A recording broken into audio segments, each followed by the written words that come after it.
For a week I was in denial. The doctor said, I'll give you a few days, Sharice, but you need to accept this is happening. Like, you've lost your nipple and you could lose your boob. I nearly lost my life over social media. For 23-year-old Sharice, beauty is not just in the eye of the beholder, it is a currency, now increasingly set by algorithms and apps.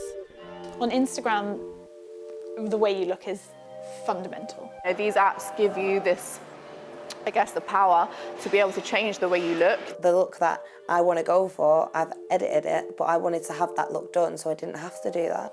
Today, a career in micro-celebrity has become viable for the generation trying to escape job precarity. But what is the impact of trying to be Instagram perfect in the pursuit of internet's fame? I want the curve, the hourglass figure, the Kardashian figure. I want the big bum. I want the boobs. If I had that, it's clothing brands, it's gym brands that want to collab with you. It's a financial pathway. But as more British surgeons refuse to carry out some of the riskier cosmetic procedures that have become popular via social media, foreign companies are offering low-cost operations on Instagram. But are they overselling the reward and filtering the risk? Beauty makes almost £30 billion a year. That's more than car manufacturing. And barber surgeries go back to the Bronze Age. We've always placed value on how we look, but never before in human history has it been easier for that value in how we look to be monetized by an individual, turning all this into all this with just a smartphone in the fast-growing influencer economy. This industry has grown phenomenally in the last few years. So a lot of these content creators are spending a lot of time and money improving their content or improving their appearance because they're trying to get a consistent audience that means they then can monetize their audience.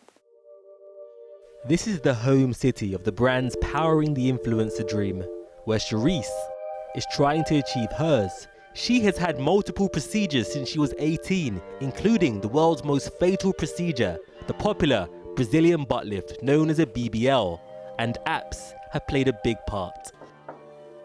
So I went to the girl that does my filler and I said to her, I want it so my face is like the filter, so I don't have to use the filter. Have you ever edited your pictures? I have done in the past, yeah. And what have you made, how have you edited yourself in pictures? I've made my waist smaller and my bum bigger. So I had an uplifting implant in the UK. Last year I had my nose done. In between then I've had like filler in my lips, my cheeks, my chin. I said it to my parents. They said, why are you doing all this surgery? And I said, I'm investing in my future. And they couldn't understand why, but I generally feel like once you start building up your platform on social media, it's other opportunities. Several weeks ago, Sharice flew out to Turkey for more cosmetic surgery. But after already having lipo this year, Sharice did not have enough fat for a further round to enhance her BBL. Instead, the surgeon abroad offered her a breast op and bum implants. This is the company Sharice signed up with, Arupa Med, one of the many pop-up cosmetic companies on Instagram who offer micro-influencers like Sharice a discount if they promote the company on social media. However, for Sharice, things did not go as planned. I kept saying to the nurses that I didn't feel right. They said it was normal and they checked my bloods and said that my blood levels was dangerously low. So I got moved to intensive care. I ended up having to have my implants taken out of my bum because they'd actually put boob implants in my bum. My body started to reject them. The doctor was quite concerned when I got back to England. Like, it's that quick what's happening that tomorrow I could wake up and it could be half of the boob could be black and fall off.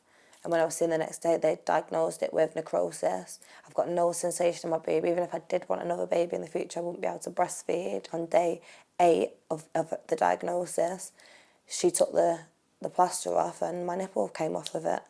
In the past, the company have had good reviews and customers happy with their results. They also say they have internationally acclaimed doctors, and we've asked them for a response. Instagram say they have strict rules for cosmetic surgery. They limit organic posts for under 18s and even remove content. It's not that every surgeon abroad is bad and every surgeon here is much better, but it's harder to check and know what you're getting in advance. And you don't necessarily have easy access to aftercare if there's a problem. The problem with the marketing is that the glossy side of everything is shown, and it's also giving the impression that anything is possible. body transformation is not solely the domain of the surgical knife.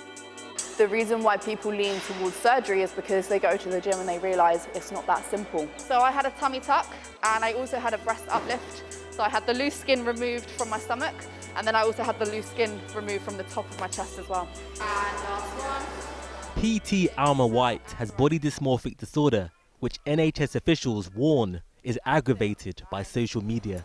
Body dysmorphic disorder is basically where you feel that you are much bigger than what you are. You don't really have a true sense of what you look like. I have a rule that if I go through my feed and there is anything that I find triggering or there's any message that I don't agree with, I unfollow the person straight away. But social media is designed to be addictive. Just the flicking and the scrolling through it, and it's not even directly searching someone's name to be nosy, it's just being on Instagram. It's like an addiction. Charisse wants you to see the consequences, but if you're squeamish, look away now. This is the cost of the new incentives of the social media age, targeted at the group's most impressionable, young adults and teenagers. Do you think that you're still going to be kind of striving for so-called perfection? Just going about how it looks.